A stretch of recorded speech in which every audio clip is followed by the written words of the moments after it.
Lord. I am so glad we made it. Amen. Amen. Y'all, I just want to say welcome. Welcome to everyone. We are here as promised. It is the Reverend Dr. Sherry L. Brown Jackson that we are presenting first tonight. And I, first of all, just want to say thank you all for just tuning in. I'm going to turn it over to Margaret, Dr. Margaret, so the soon to be Dr. Margaret, so she can do our introduction for this concept for tonight, and then we're going to be presenting to some and introducing to others the Reverend Dr. Sherry L. Brown Jackson. Good evening, everybody. I'm sorry for my background. I really have pieces of me that want to say that, but we had difficulty with my internet working on the inside, so I had to come outside.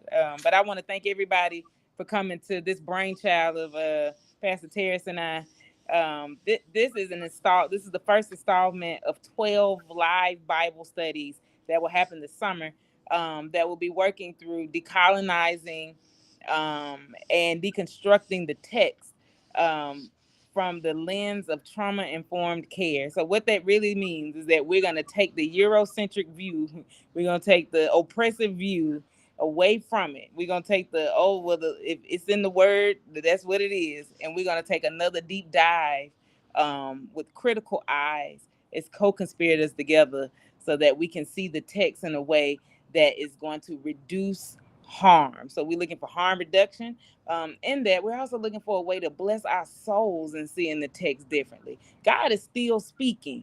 And I think it's hard for us to realize that God is still speaking and that we are living epistles and we are walking through our own pieces of the text, because if living epistles, we are living letters, which means we are pieces of the text, and we are going to come from the context of the Bible.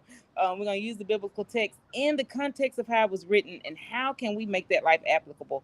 And tonight we have none other. Terrace is going to do the formal introduction based upon what's going on with my internet, but I can't do anything but shout out my sister, Dr. Sherry. And I love it. I keep saying doctor. I've been saying doctor for a long time, but doctor. Y'all, this is one of the best, if not, in my opinion, one of the best homileticians in the world.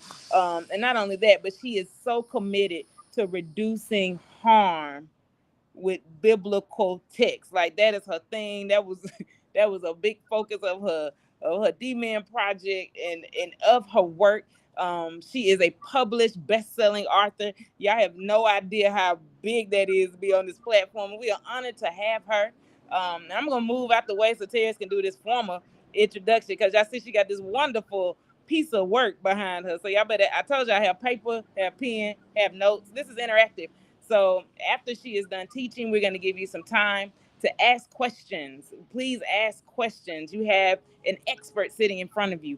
Please ask questions. If there's something up, because this is some new material. Some of y'all there's nothing new under the sun. It's the Bible. Now, this is some new ways of seeing, some new ways of looking, and we hope that you can open your eyes.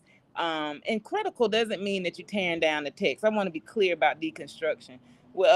Dr. Pamela Lice has said it best. We're not trying to tear up the text. This thing is sacred to us. But what we are saying is, how can I see this and make it applicable to myself, to society, and to life overall?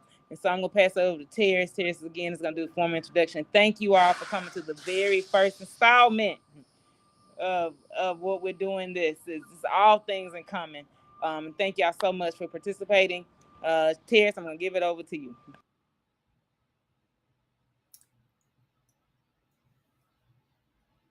Now, I'm not sure if Terrace is here because her screen is black.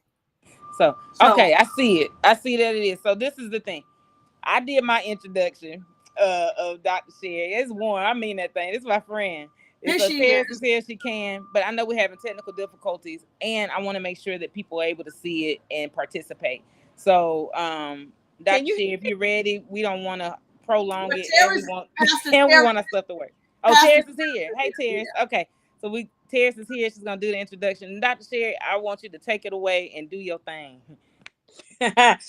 All right, y'all. Like I said, Queen Terrace, Pastor Terrace, Reverend Terrace here. And we just want to thank you to All Things in Common, where healthy and holy conversations is having a collaborating experience with Sex in the Church podcast, and we are offering to you top scholars from all over the country, um, reducing harm, increasing good, and here we have on tonight, the Reverend Dr. Sherry L. Brown Jackson.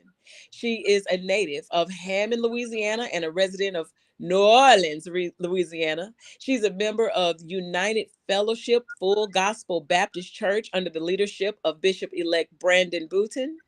Reverend Jackson is a retired journalist of 20 years with a Bachelor of Arts degree in 1987 from Southeastern Louisiana University in Hammond, Louisiana, a Master of Education in 2003 from the University of Wisconsin, and a Master of Divinity from United Theological Seminary in 2016, and a Doctor of Ministry degree from United Theological Seminary in 2024. Reverend Jackson preached her first sermon in May of 2003 in Racine, Wisconsin, under the leadership of Reverend Melvin D. Hargrove. In 2008, she was ordained at St. Matthew Baptist Church with the blessing of an ordination council led by Dr. Joe S. Green. She also serves as a board certified chaplain with a specialization in hospice and palliative care from the Southeast Louisiana Veterans Healthcare System in New Orleans, Louisiana. Reverend Jackson published her first book, Not Built to Break, in 2016. Dr. Sherry is affectionately called the preacher's coach, whose goal is to help women in ministry by helping them to discover, accept, and master their call to preach. She is the chief academician of the Preachers Academy and helps women to clarify their calling, give credence to their voices, and develop confidence in their intellect. She is a three-time Amazon best-selling author of the book Sermon Prep Made Easy: 6 Steps Every Preacher Should Take Before Reaching the Pulpit. Silent Not Me: Reimagining the Biblical Text That Keeps Women Out of the Pulpit and Evolving. 20 Years of Preaching and Passionately Disrupting Patriarchy. In May 2024, Reverend Sherry became Dr. Sherry through United Theological Seminary with a dissertation focus, Preaching Women Matter, Overcoming Patriarchy and Establishing Models That Affirm Preaching Women in Alexandria, Louisiana, and beyond. With all of that being said, she simply calls herself a little country preacher girl from the 800 block of Mooney Avenue. And without further ado, I turn this right over to Dr. Sherry. Thank you so much, Reverend Margaret and Reverend Terrace, for this opportunity to share, to say my Easter speech tonight and do this work, to do the work that my soul must have, and that is to alleviate hurtful and harmful theology. And so thank you again for allowing me to do this. And I want to begin tonight. So I want to use all of my time. Right? I want to use my time wisely tonight to begin this 12-week series, right? And I want to set the tone by simply saying that content out of context equals malpractice in the pulpit. Content out of context equals malpractice in the pulpit, theological malpractice. And so tonight, I do not want to be charged with theological malpractice. And so we are going to look at this text, Genesis 38. Genesis 38, about a story involving a woman called Tamar. Now, this is not Tamar Braxton. This is not Tamar, David's daughter who was raped, but this was Tamar in Genesis 38, who was devalued, disgraced, and marginalized simply because she was a woman. And so tonight, I just want to say, doing what a woman's got to do. Doing what a woman's got to do to save herself and her family. And so that's what we want to focus on tonight. So I want to this is how this is going to go tonight, an overview of Genesis 38. And to keep this in context, we're going to have to do the entire chapter. When you take scripture out of context, when you pull one verse out of its setting, then we have the propensity to cause hurt and harm that was never intended from the text. So we're going to use all of this, and I'm going to divide this into 3 sections: the context, the con, and the care. The context, we're going to talk about the story. Then we're going to talk about the con, which is the trauma that's in this text, and then the care. How do we care for those who have been harmed or who will experience similar harm in the way that Tamar did? Now, somewhere tonight, you ought to see yourselves in this text. Now, it's good to talk about what happened in Bethlehem, and it's good to talk about what happened in Samaria, but until we can make it make sense to us that's living in this 21st century, then it's all in vain. So we want to start with looking at this story, and I want you to hear it. I want you to hear. So we're going to take our time and listen to Genesis 38. So hopefully you can hear it, and please give me a thumbs up or put in the comment section that you can hear. And I'm reading from the I'm not reading, but we're going to listen to the NIV version. I really wanted the NRSV as opposed to the King James. Did not want the King James, but I could not find the NRSV in audio. So we're going to listen to this story through the NIV, and please put in the comment section whether you can hear it or not. Chapter 38. At that time, Judah left his brothers and went down to stay with a man of Adullam named Hira. There Judah met the daughter of a Canaanite man named Shua. He married her and lay with her. She became pregnant and gave birth to a son, who was named She conceived again and gave birth to a son and named him Onan. She gave birth to still another son and named him Shelah. It was at Kesed that she gave birth to him. Judah got a wife for his firstborn, and her name was Tamar. But Judah's firstborn, was wicked in the Lord's sight, so the Lord put him to death. Then Judah said to Onan, "Lie with your brother's wife and fulfill your duty to her as a brother-in-law, to produce offspring for your brother." But Onan knew that the offspring would not be his. So whenever he lay with his brother's wife, he spilled his semen on the ground to keep it from producing offspring for his brother.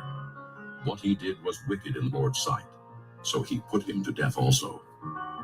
Judah then said to his daughter-in-law Tamar, "Live as a widow in your father's house until my son Shelah grows up." For he thought, "He may die too, just like his brothers." So Tamar went to live in her father's house. After a long time, Judah's wife, the daughter of Shua, died. When Judah had recovered from his grief, he went up to Timnah to the men who were shearing his sheep, and his friend Hira the Adullamite went with him. When Tamar was told, "Your father-in-law is on his way to Timnah to shear his sheep," she took off her widow's clothes, covered herself with a veil to disguise herself, and then sat down at the entrance to Enaim, which is on the road to Timnah. For she saw that though Shelah had now grown up, she had not been given to him as his wife. When Judah saw her, he thought she was a prostitute, for she had covered her face.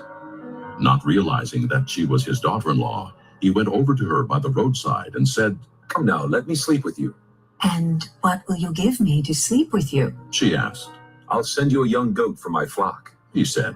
Will you give me something as a pledge until you send it? She asked. He said, What pledge should I give you? Your seal and its cord and the staff in your hand, she answered. So he gave them to her and slept with her, and she became pregnant by him. After she left, she took off her veil and put on her widow's clothes again. Meanwhile, Judah sent the young goat by his friend the Adullamite in order to get his pledge back from the woman, but he did not find her. He asked the men who lived there, Where is the shrine prostitute who was beside the road at Enaim? There hasn't been any shrine prostitute here, they said. So he went back to Judah and said, I didn't find her. Besides, the men who live there said, There hasn't been any shrine prostitute here. Then Judah said, Let her keep what she has, or we will become a laughingstock. After all, I did send her this young goat, but you didn't find her. About 3 months later, Judah was told, Your daughter-in-law Tamar is guilty of prostitution, and as a result, she is now pregnant. Judah said, Bring her out and have her burned to death. As she was being brought out, she sent a message to her father-in-law. I am pregnant by the man who owns these, she said. And she added, See if you recognize whose seal and cord and staff these are. Judah recognized them and said, She is more righteous than I, since I wouldn't give her to my son Shelah. And he did not sleep with her again. When the time came for her to give birth, there were twin boys in her womb. As she was giving birth, one of them put out his hand. So the midwife took a scarlet thread and tied it on his wrist and said, This one came out first. But when he drew back his hand, his brother came out, and she said, So, this is how you have broken out. And he was named Perez.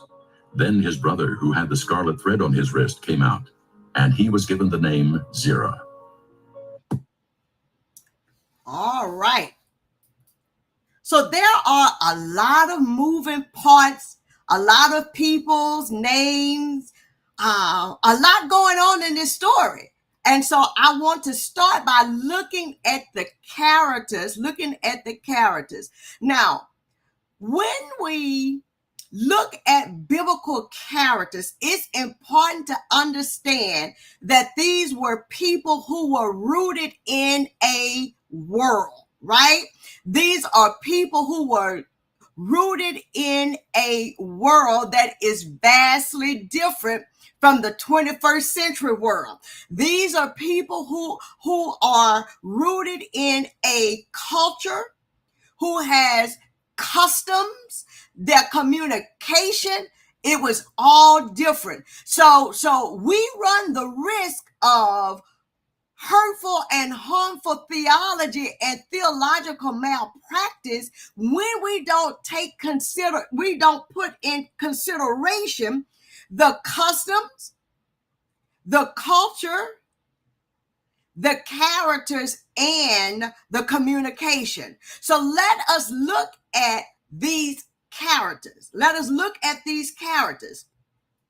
First, there is Judah. Now, Judah is one of the 12 from Jacob. Now, we do know that Jacob had children by multiple women. So Judah is the son of Jacob and Leah. Judah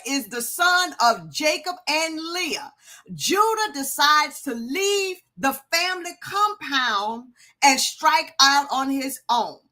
Now, this particular story is in, if you know, Genesis is basically divided into two sections. That's Genesis 1 through 11 and then 12 through 50. So this particular story, Genesis 38, is right in the middle of it, kind of like disrupts the Joseph story, the Joseph saga, right? And so Judah leaves the family. He leaves the family and he strikes out on his own. He goes looking for and he finds a wife without consulting God or his father. Now remember, the rule was that they were not supposed to marry outside of the family. But Judah goes outside of the family and he marries a woman that we don't even have the privilege of knowing her name. She is simply identified as Shua's daughter, which means that she is only as good as her father is. I need us to understand this culture. She is only as good as her father is. Her father is a Canaanite. Her father is a Canaanite, which was not a part of the line that any of Jacob's children should have been mingling with, right? So she is a Canaanite, and we don't even have the privilege of being able to understand what her name means because she is not named. She is necessary, but she's not named because there could not be these sons without this woman. So we know that the daddy's name means opulence or cry for help. That's very important right there as we're talking about trauma-informed care and looking at these stories. We have to understand that the woman, the daughter, is not named, though she is necessary. She's necessary. So they have 3 sons. The first one was he's the first son, and his name means watcher. Now you have heard in the story that for whatever reason, he did not do right in God's sight. We don't know what he did, but he didn't do right. And so God took him out. God took him out. Now, he's the first son, but true to the Genesis saga, the first son should get the inheritance, but he doesn't. For whatever reason, whatever he did, he was taken out and he would not live to get the inheritance. Now, it's also important to know that he is the first one to marry, but because he married, but he did not leave a son. Now, mind you, he didn't leave no children, but the fact that he didn't leave a son is real problematic, and that's going to come into play as we go further into this story, right? Whatever reason, he did not do right, and God took him out. Then there is the next son, Onan. He's the second son. Now, we're going to talk about this here, but I just want you to know that when died, Onan had to marry the daughter, had to marry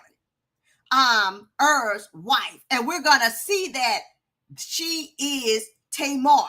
But he refused to fulfill his duty of bringing forth a child, and particularly a male child, for not himself, but his brother. And we're going to see that according to the text, according to the biblical text, he ejaculated on the ground. He did his business. He got what he wanted. He got what he wanted, what he needed, but he did not give Tamar, the woman, what she wanted or needed. I think that's very important for us to understand tonight. Then there is the baby boy. So the first two sons are deceased. The first two sons are deceased, right? Then there's a third son who needs to fulfill the duty. But according to the story, according to the biblical text, Judah decides he's not going to allow his son to marry Tamar. He says he's too young. But my feeling is that he's scared. Now, he's got two sons are already gone. So what is going to happen if this baby boy marries? So what happens is that Judah reneges on the promise to have this boy to marry Tamar. We're gonna get to it. Can I tell y'all, I love this story. I love this story. So then there is Tamar. She's Judah's daughter-in-law. It's important to understand she's an outsider. She is not in Judah's family line. She is not in the Israel's line. She is an outsider. She is powerless. She is powerless. And to make matters worse, she is a widower and she has no children. Now, I know in this 21st century, we independent women, we like to say that, I don't need a man. I don't need a man. Well, that is not Tamar's testimony. Tamar needed a man. Her life depended on her having a man. She is sent back to her father's house. She is sent back to her father's house, disgraced. She has no child. She has no husband, and she has to go back home. And we all know ain't nothing worse than having to go back home to your daddy's house. Her life depended on it. She is banished to her father's house. Judah does not even care for her until this baby boy grows up. He sends her back home. She's powerless. She's a widower. She's disgraced. She's neglected. And she's a social outcast. Because we all know that women who could not bring forth children for their husbands so that he could have a name were considered the problem. Nobody ever considered, well, maybe she wasn't the problem. It could have been him that had the problem. And then, well, Sharon, why do you bring up Jesus? Why is Jesus a character? We didn't read Jesus in Genesis 38. That's for my hoop at the end. That's for my clothes. That's for my clothes at the end. So let us keep going. I need to, so Sherry, you keep talking about that, these, you keep talking about these, she was married to this person, and that, what is all of that? That ain't biblical marriage. Now listen, I need to say this, I need to interject this, that for all of those who want a biblical marriage, this is a biblical marriage.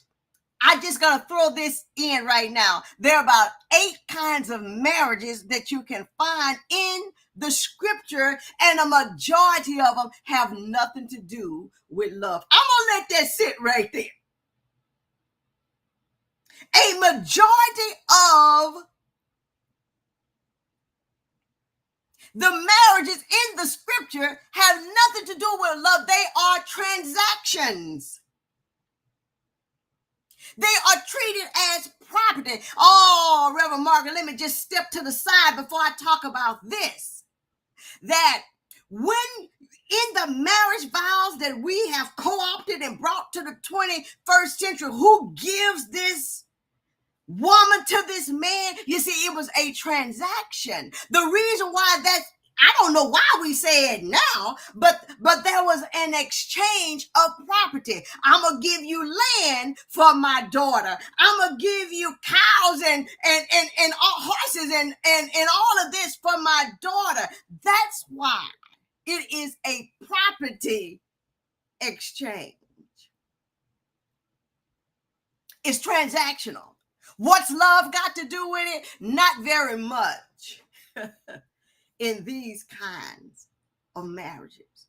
So the kind that we find in Genesis 38, a Levirate marriage, it is first established in Deuteronomy 25:5, and I'm not going to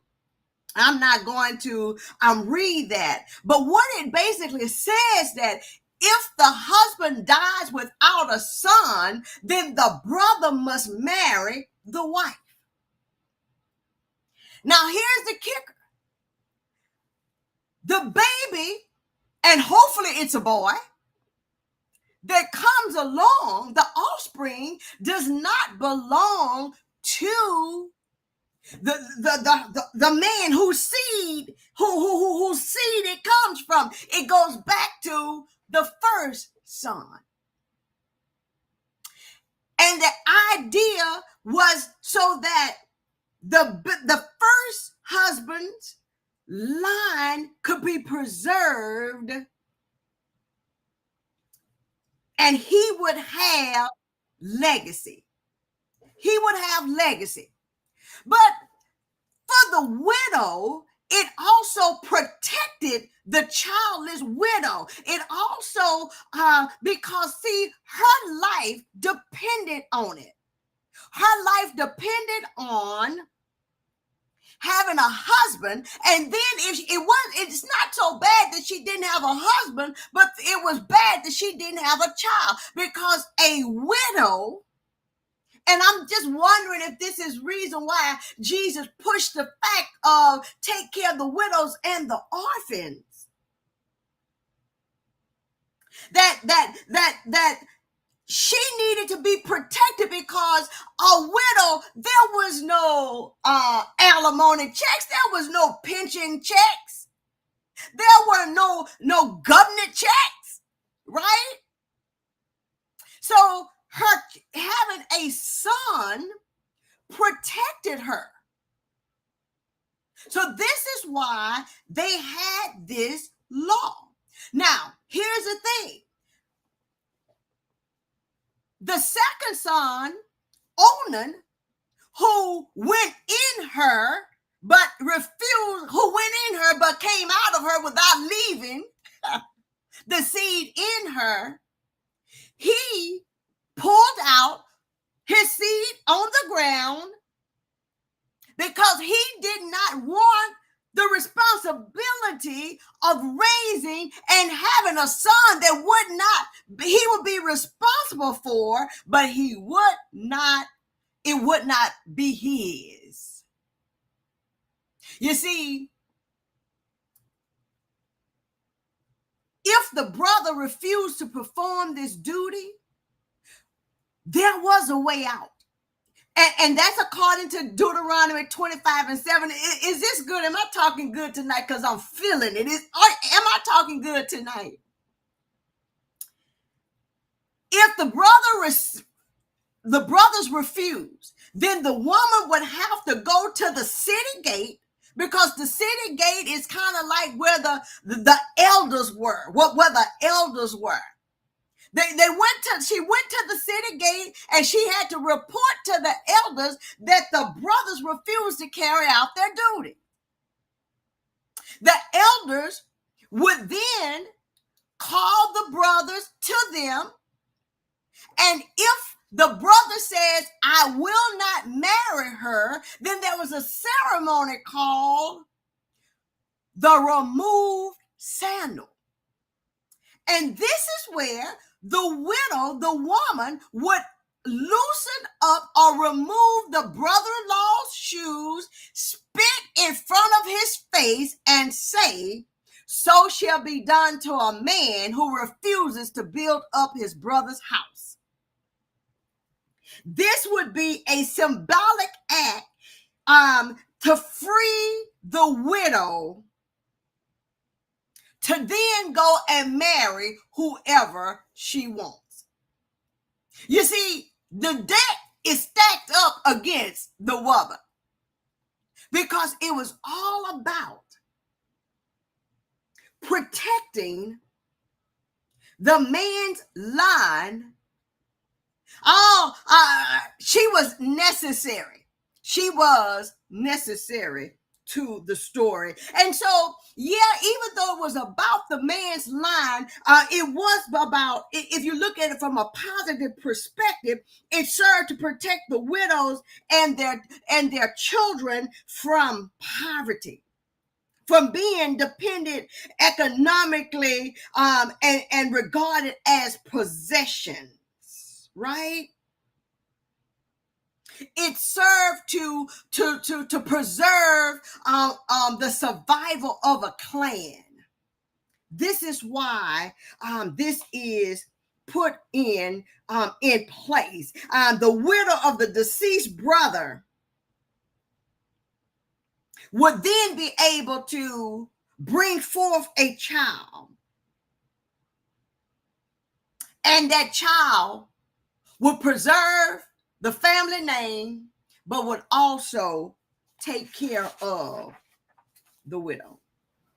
So that's the story. That's the context. That's the context of this story. So where does this story go left? Well, where does it go left? Where is the con? Where is the trauma? Well, we've talked about it. She is a widower and she is childless. She's a widower and she is childless. Which brings about, there's already a stigma of not having a child. There's a stigma of being a widower. Onan did his business in her, but refused to place his seed in her. He ejaculated on the ground. He got what he wanted and needed, but he did not give her what she needed. Not so much what she wanted. You see, this wasn't about no pleasure contract. This was strictly about bringing forth a child to preserve the male's name. Where is the trauma?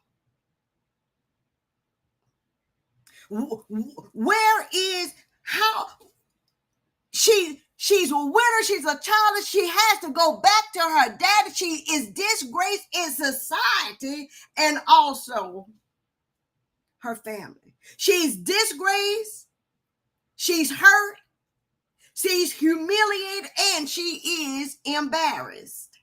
Now, how do I know that, preach, it ain't in the text? Well, number one, she's human. She's human. See, these are real people who live with real emotions under the human condition.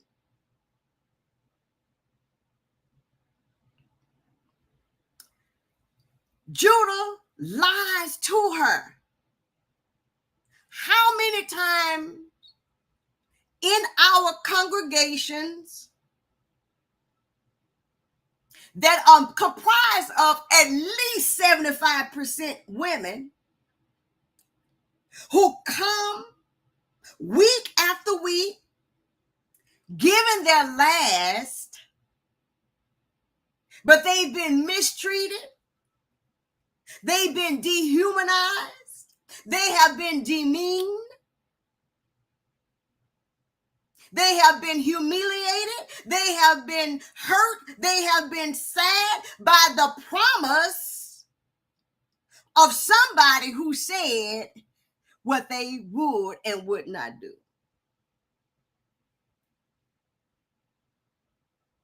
Right there, week after week.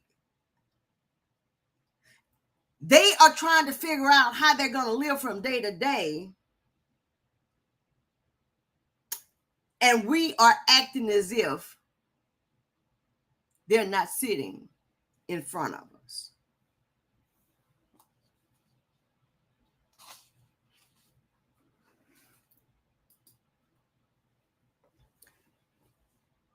That's the con. That's the con. So I don't know if you have heard this or not, that when a woman's fed up, that when she finally comes to herself, there ain't nothing you could tell her. When she finally comes to herself, and for Tamar, it's in verse 14. When it says, for she saw that Shelah had grown up and she had not been given to him as a wife. When it come to her that she had been lied to. When it came to her that Judah was playing in her face, when it come to her that Judah was trying to make a fool of her, when there ain't nothing that you could tell a woman, a black woman, when she come to her senses. I don't care how many other times somebody has told her what she ought to do. Well, child, if I were you, well, let me tell you something. When she gets that in her own mind, I'm going to say this, forget all the degrees I got, ain't nothing you can do with her. So she says, I got to do something. I have to do something. And true to my Baptist bringing and my Baptist sensibilities, I got three major points to this lesson tonight, and they all start with A's. When she came to herself, what is it that she did? What is it that she did?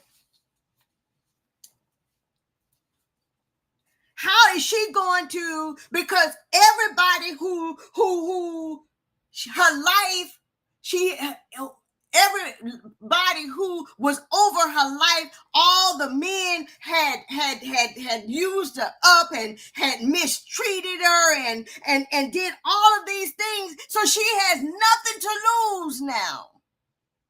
And I just believe she was angry. I just believe she was at that point that she was ready to slash some tires. You know about that slashing tire. I just believe that she had gotten to that point when she realized that the boy was now grown and Judah had not done what he said he was going to do. I'm almost finished. The first thing she did was she acknowledged her situation. She assessed her situation. And I believe that if we're going to if we're going to get what's due us, We've got to first call a thing a thing. She acknowledged the situation. She put a name on it. She called a thing a thing.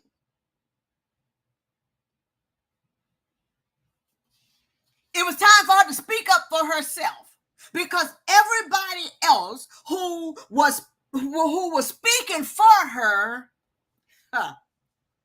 was really only taking care of themselves.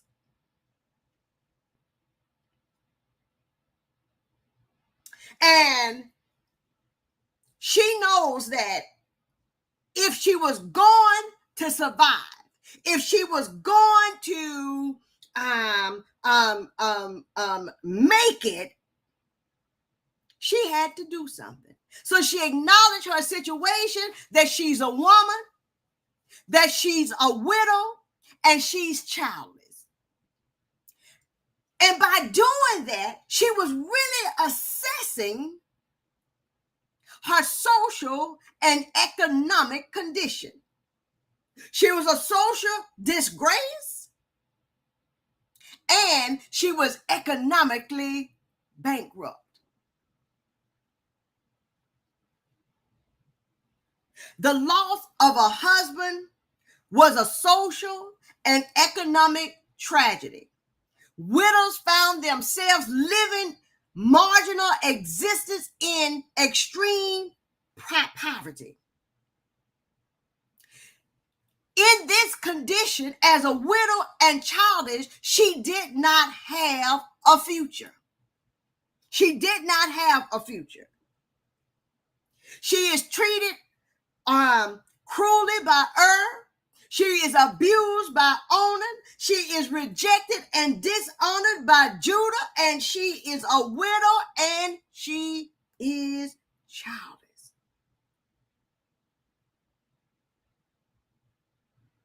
She's in a desperate situation, and she acknowledged it. But it was one thing. It's one thing to acknowledge it and call it what it is and just say, okay, this is it. This is what's causing me problems. This is what's causing me pain. She had to activate a plan. She had to activate a plan. She took some extreme measures as a means of survival. And her plan was risky. But what does she have to lose? She has nothing to lose. She's already been tossed around. She's already been, some people have already calling her names. So I just imagine she's saying, listen, I got to get this under control. She's back at her father's house, waiting on Judah to send the boy, and he doesn't. But then, the wife, Judah's wife died. Remember, we don't know her name. Shua's daughter, she dies, and there was this mourning period. There was this, this mourning period that was that they had a mourning period, and then when that period of mourning was over with, the friend, they will go up to what they will call a sheep shearers. The sheep shearers would go up to an elaborate festival with a whole lot of food and drink, and they were partying, and I just have Mardi Gras in my mind. I just got Mardi Gras in my mind. And so Judah has finished his mourning, and his boys say, come on, let us go up and to the sheep shearing party festival.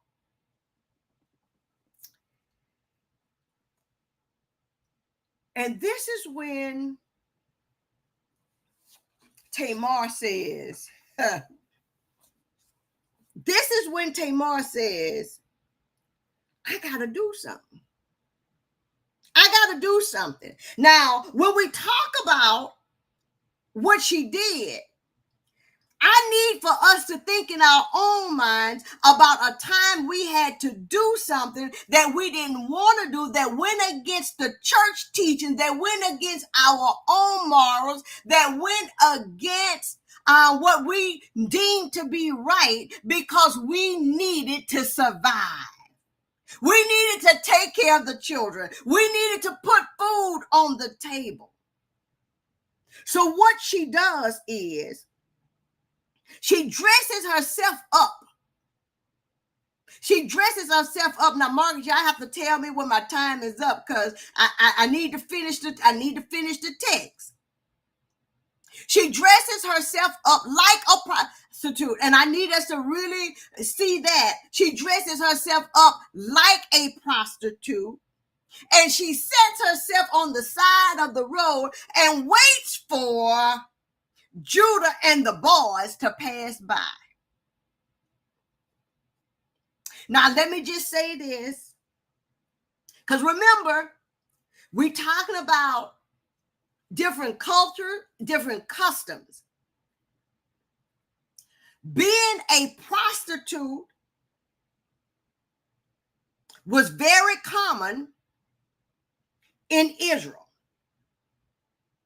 It was not necessarily illegal at the time of this story, but it was considered disgraceful. It was considered disgraceful. Now, we're talking about trauma.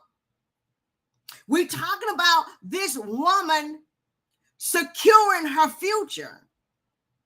So she sets up dressed like a prostitute, and she covers her face when he passes by, because they coming. He's traveling with his friend Hira.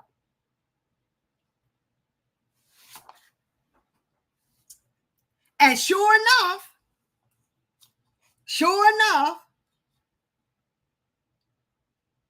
Judah sees her, and the biblical text says, went into her, he had sex with her.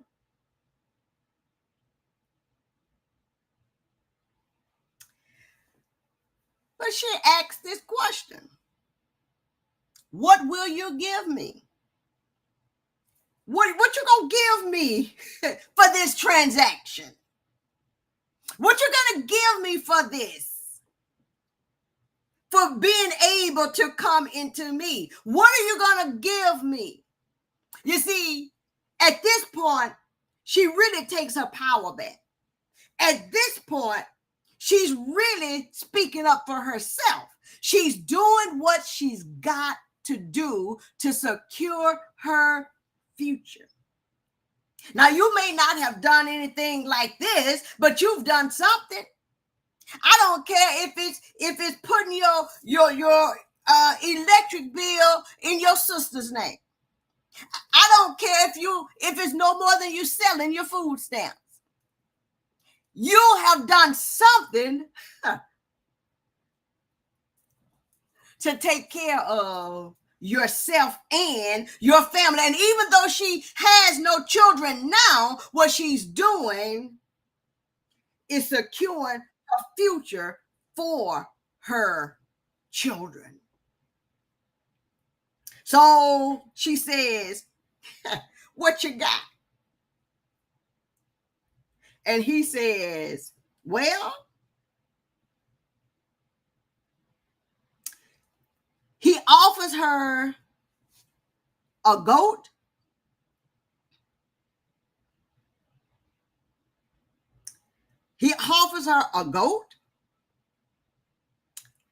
and that's reasonable, I guess. Judah says, okay, a goat. But then she says, well, I'll take your goat, but only if you give a pledge until you send it. What kind of pledge? she says, I need something with your name on it. I need something with your name. I need something. Now she not saying this, but she's saying it.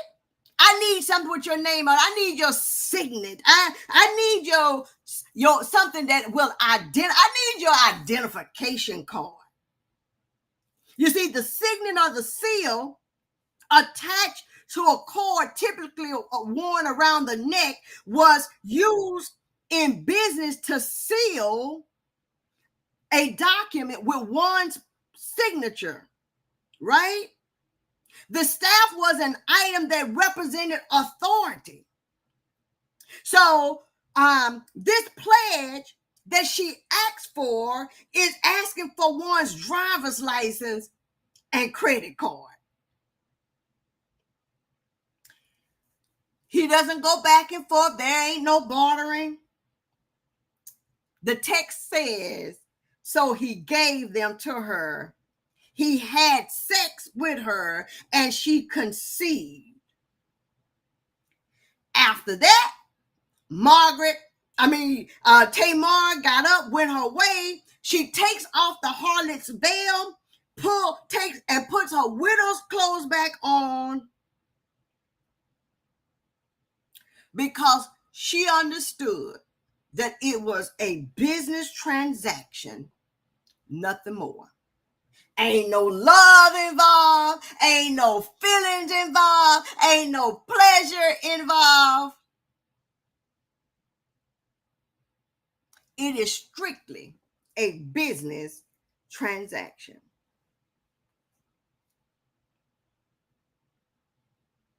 This is risky.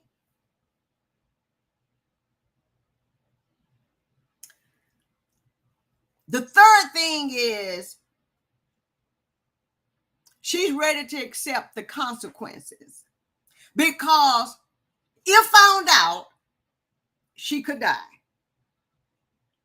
If found out, she could die.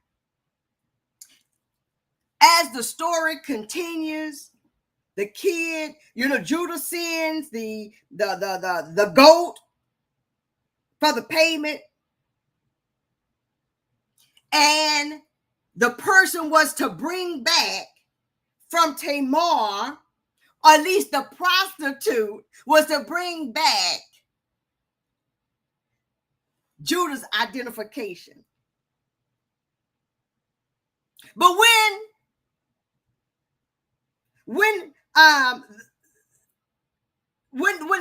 the man gets there to get it, he can't find her. He cannot find her. So he has to go back and tell Judah, I ain't found nobody like that. I can't see no prostitute. I can't see no woman that you're talking about.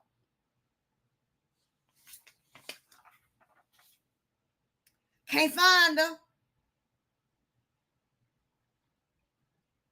But later on, Judah gets word.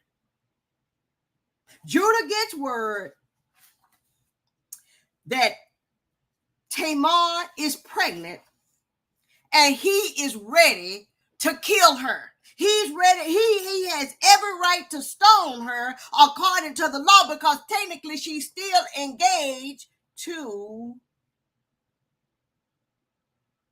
the baby boy.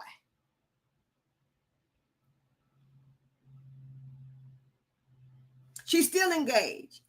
She's had to put herself in a position to do something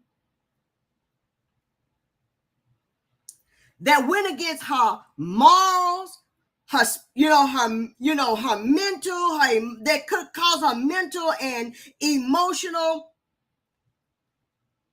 trauma in itself. And I just need to ask, has there been a time when you've had to do something, whether you stayed in a relationship too long because you had no other way to survive? you knew the relationship was not good to you. I want you to think about how it affected you spiritually, emotionally, mentally. That's why we cannot say, we're talking about trauma-informed care. We cannot say, if I was you, I wouldn't. Would look like to me, she would not be doing this. He would not be doing that. Look like to me, I thought he was a Christian. I thought she was a Christian. We cannot hold people hostage based upon life's decisions that they had to make just because it does not stand up to your standard of holiness. You don't know why they had to do what they had to do. You do not know why she stayed. You don't know why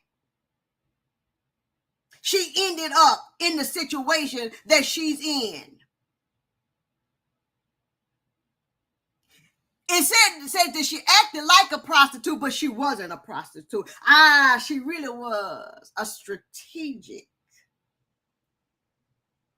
planner. She was a strategic planner. But she could face death now because she is technically married to the baby boy.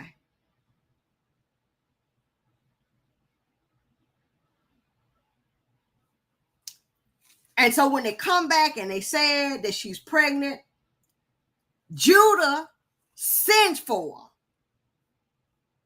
He sends for her. He's ready to take her down.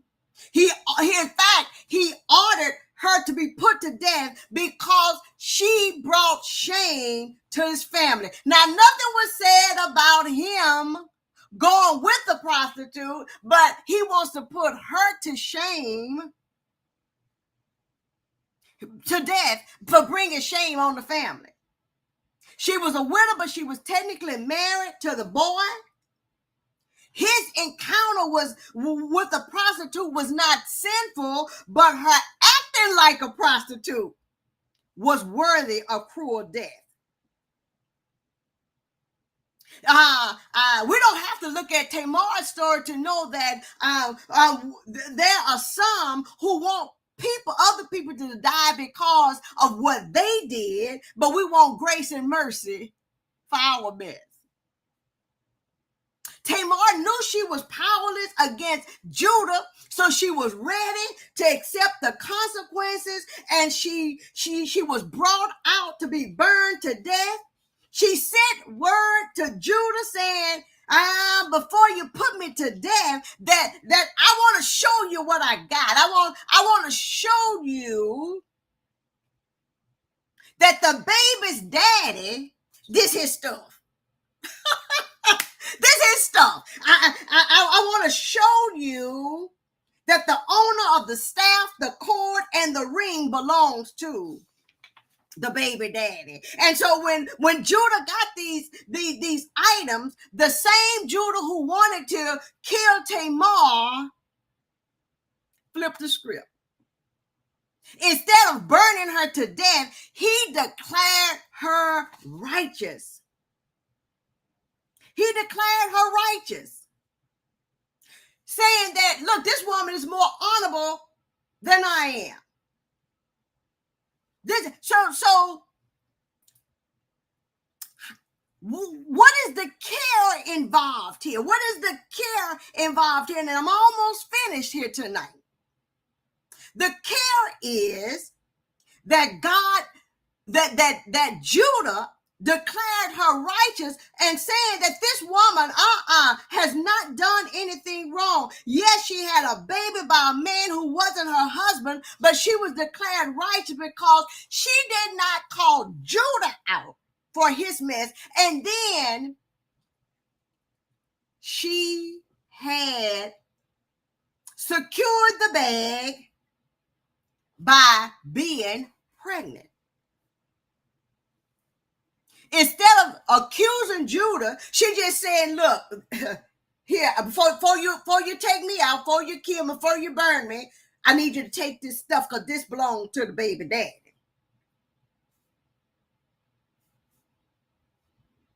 She was declared righteous, and God declared her righteous. And what I need to say, when we encounter people, especially women who are dealing with the trauma of doing some things that goes against what she knows and what she considers to be right, we need to handle her with grace. We need to handle her with care.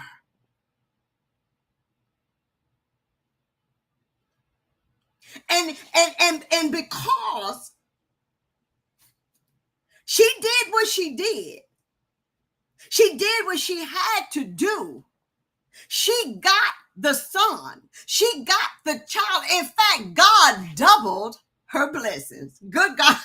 God doubled her blessings, because not only did she get a child, but she was blessed with twins.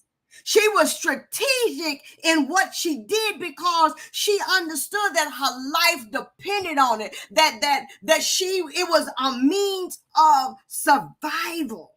And God did not punish her. God did not kill her. God did not throw her away. God declared her righteous and doubled her blessings. Men may have misused her and abused her, but God recognized her worth and her value. This is a great picture of grace. This is a great picture of grace.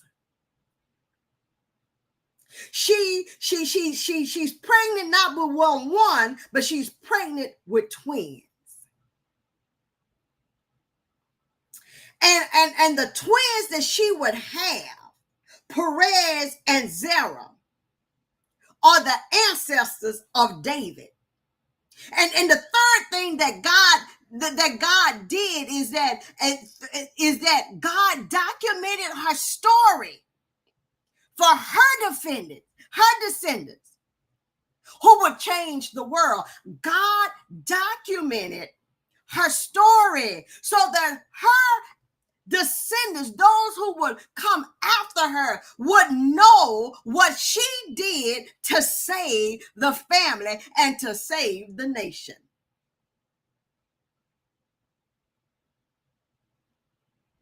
You see, if you go to Genesis, if you go to Genesis 1, what you will find out is, Matthew 1, what you will find out is that Tamar's name is listed in Jesus' family tree. Tamar's name is listed in Jesus' family tree. Tamar is Jesus' great triple time great grandma. Tamar, the woman who dressed as a prostitute, who took her life in her own hand. She took her power back, not just for her, but to save Judah's family. Tamar is listed.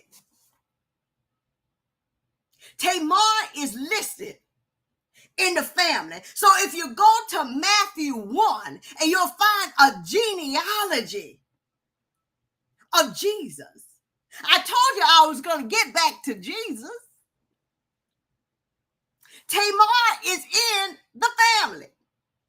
Yes, that Tamar who did something that could have altered the course of her life, but she decided to risk her life, not just to save herself, but to save her family. I don't know about you tonight, but I believe that somebody knows what it means to do something, to do what you have to do to survive.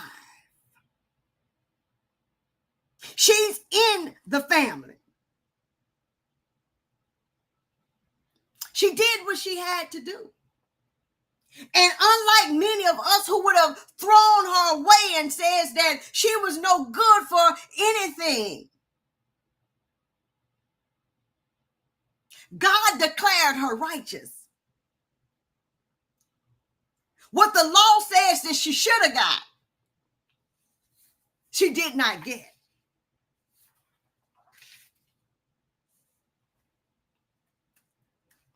God doubled her blessing.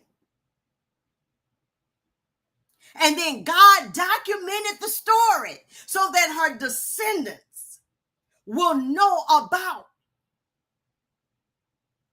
the risk she took to save this family.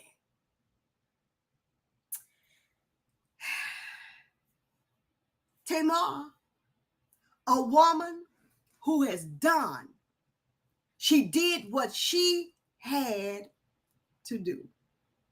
That's all I got. I'm bringing back Pastor Terrace in here tonight. That's all I got tonight. My God, my God, my God. Honey, listen, you have, oh Lord. Doc, this is an amazing treatment. This is exactly what we needed. I have heard this story preached and taught so many times in ways that I'm just going to say, as a Black woman who has been sexualized and over sexualized and sexually objectified and all that right there, baby. Yes. You have redeemed it. You've redeemed it. This is the first question. There are so many questions, y'all. Let me look. Because there's so many folk that got stuff to say. But before we get to the questions, I got a couple of questions. So am I am I clear? Or am I clear when I heard you say that the sister dressed up like a prostitute because that was the only way that she could be seen? And she knew that he was coming. Stop. See? And this wasn't his first time. You don't went to my second question. You done went to the second question already. You know what? I'm gonna start with 1, 2, 3 because I already see how you're gonna do this. The first question is, she was in fact rode hard and put up wet, correct? Yes, your words, yes, okay. ma'am. Yes, ma'am. And according to the Jewish custom, in which we know Mr. Judah was supposed to be, a standing member of this Jewish custom. That's right. That's right.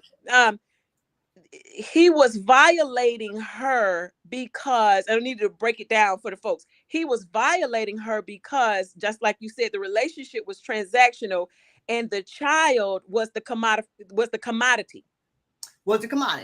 From the sexual commodification that she was faced to endure, which was normal at that time. It was normal at that time. It was the part where you said going home to daddy.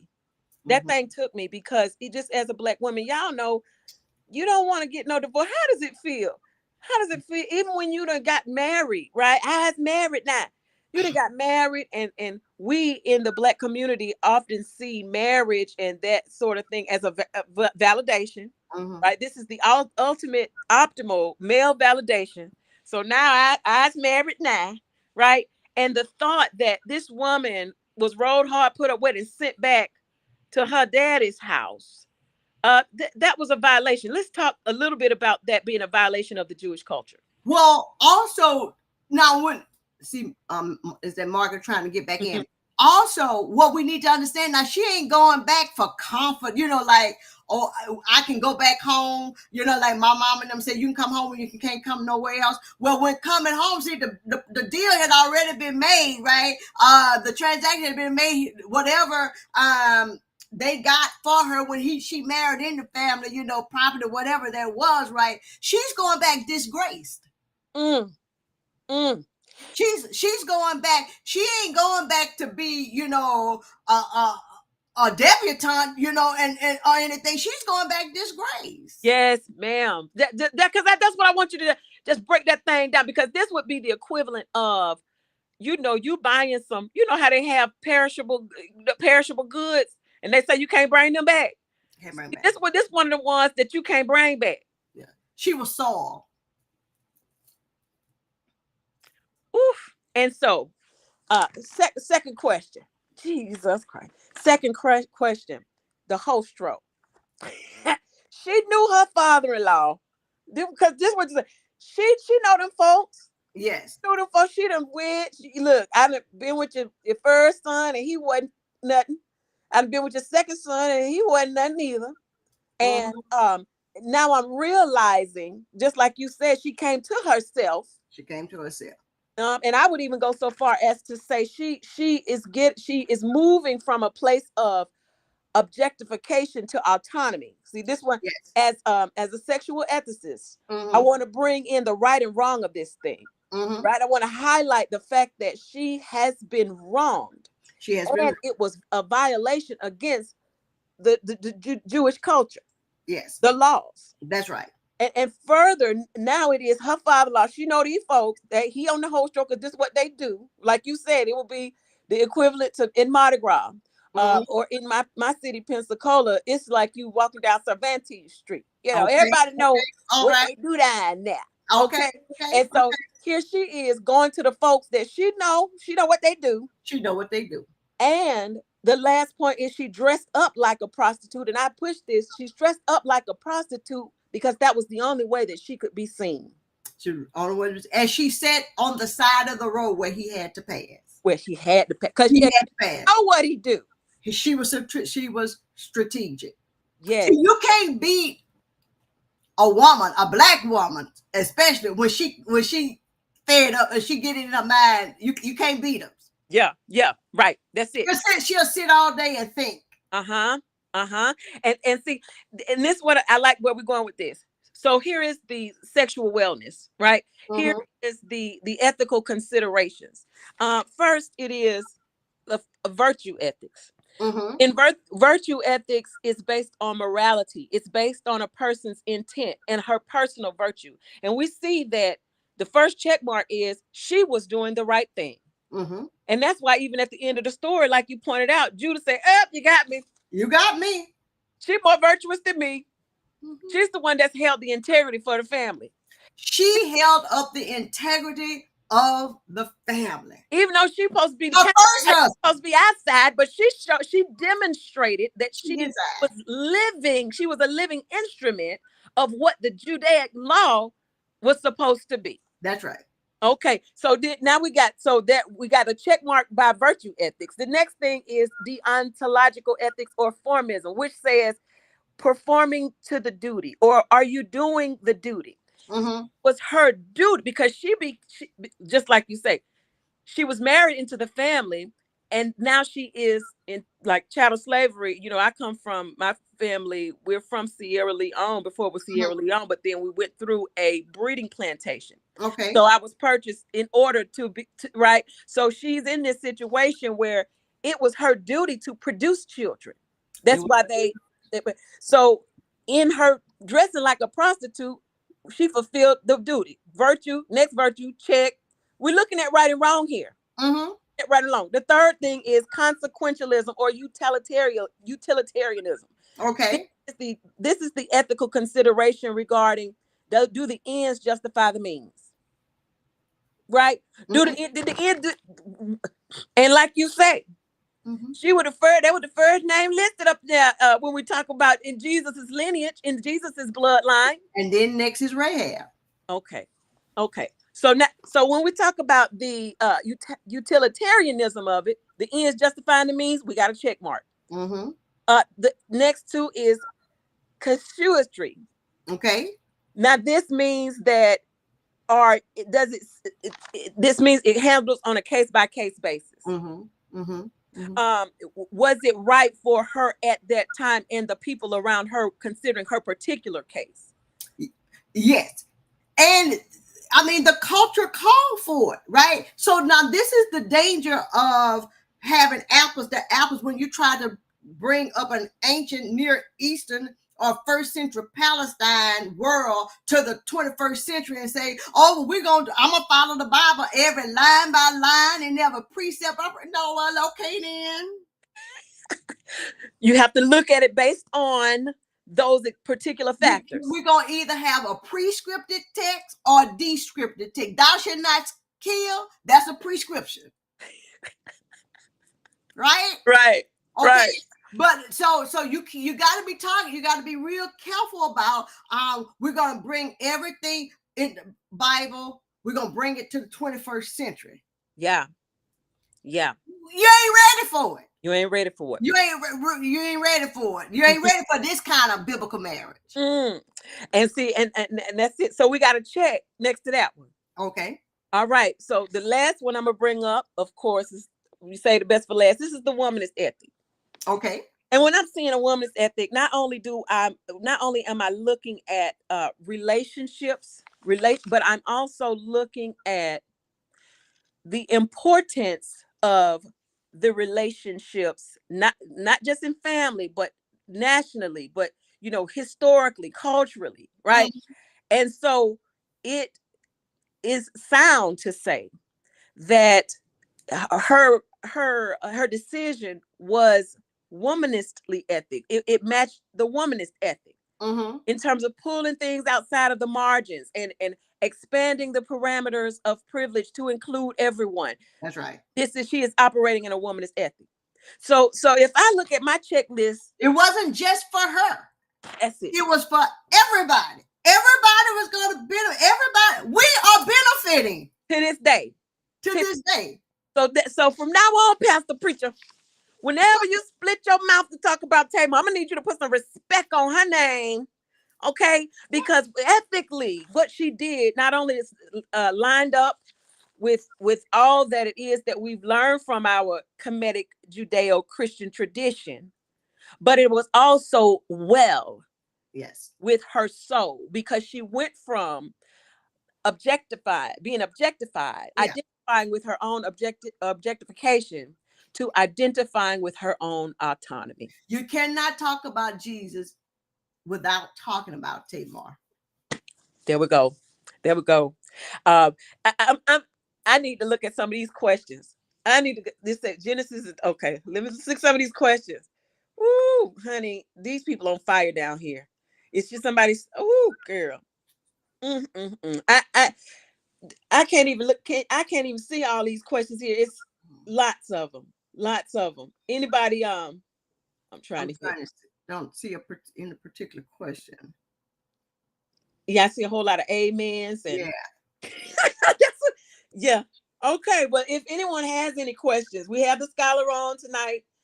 She just got a few more minutes to break it down, answer any questions. I've asked mine as a sexual ethicist because this is one of my favorite stories. So let me just say this here. So as a spiritual care provider, as a chaplain, there are many times that I meet people who are dying, right? And they will go back to times when they did things that they did not want to do. Especially veterans, right? There's this thing called moral injury. Yeah. Moral injury. When we do things that go against our own ethics, when we do things that go against our own sense of right and wrong. Yeah. Our souls are injured. And people live in bondage to think that one thing will keep them out, right? And so we have to work through that We have to work through that so that they can die in peace. And so we want to think about how we handle people.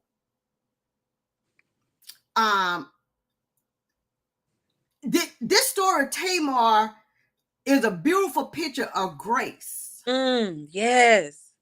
Yes. It's a beautiful picture of grace. So we need to make sure, I know in my own life, there are things that I may have had to do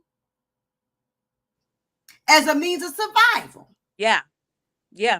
We always have to, I don't care if it's you had to run your extension cord from your neighbor house to your house in order for you to have heat in the winter. That was the right thing to do for them kids.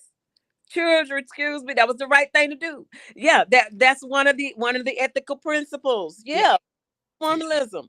Are you or utilitarianism? Do the ends justify the means? Yeah. Yeah, all of them. I mean, every ethical consideration, she checks the box. Yes. And I do see this here that Shan Tawan Park said this teaching also speaks to gender inequality, the economic gap between men and women. Yes. Because her the whole reason to get married, right? I keep trying to tell people, what's love got to do? It ain't got nothing to do with it. No. Not in this culture. Yeah. And today, because I remember 20 years ago, I came home pregnant from from college. Mm-hmm. Okay? My first thing was to get that male validation and put a ring on it. And so she had to marry, which was a transaction. Right. Who gives this woman to this man? And what you got? What's the transit? What y'all swapping? Mm-hmm. What you swapping? Right. Right. And then she comes in, and her sole purpose is to be a conduit for his heir. That's it. So she's an object. She's an object. Mm-hmm. And so even if when you see all this barrenness that we see, even like in Genesis, the women who are barren, mm-hmm. they were scorned. Yeah. Because you could not do mm-hmm. what you were about to do. It's like somebody bought a lemon. That's right. They're gonna leave it on the side of the road or whatever. So that's that. Oh, honey, I just first of all, I just first and last. Okay. No, let me say this. This is when I talk about the gender inequality and the So the reason why I believe that, we like to call out a whole lot of sins, right? Mm-hmm. A whole lot of sins. Right. Even today in our political climate,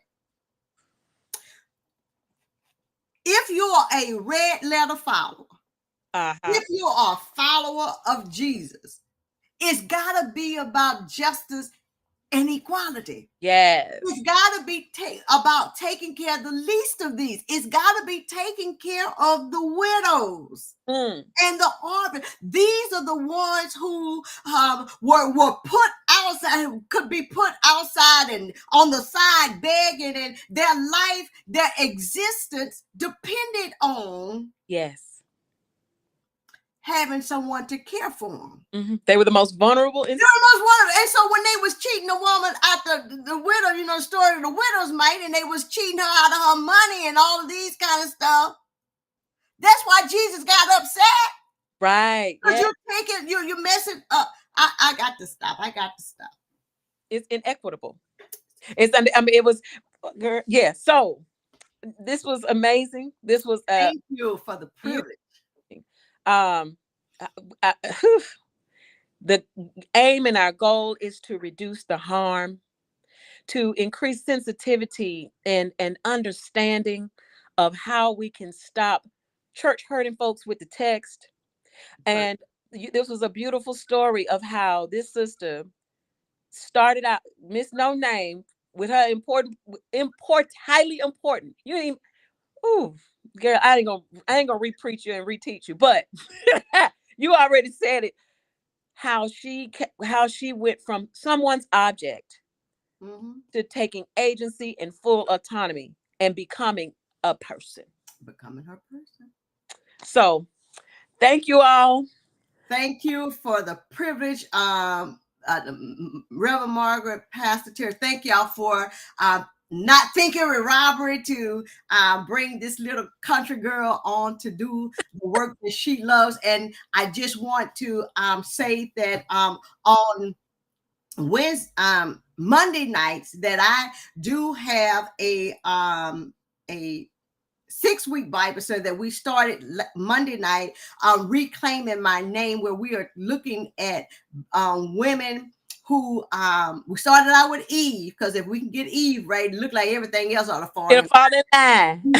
We call these women out of their names. We call them everything, and so we want to help them to reclaim who they are. And so that it is registration. I'm going to put the registration link in the comment section, and also the Preachers Academy. This is being hosted, that it is going to fully launch. It's going to be cohort based. I'm just so excited about it. And it is for, as you said earlier, to help women to become damn good preachers by discovering, accepting, and mastering their call to preach. But the academy is going to help women to clarify their calling, to give credence to their own voices, that they don't have to be anybody else, and to be confident and in their own and confident in their own intellect. So this is going to be a safe, sacred space, a solid, and it's going to be filled with scholarship. Y'all can tell I'm Baptist. I like a little and all of that. But thank you, and follow me, Sherry L.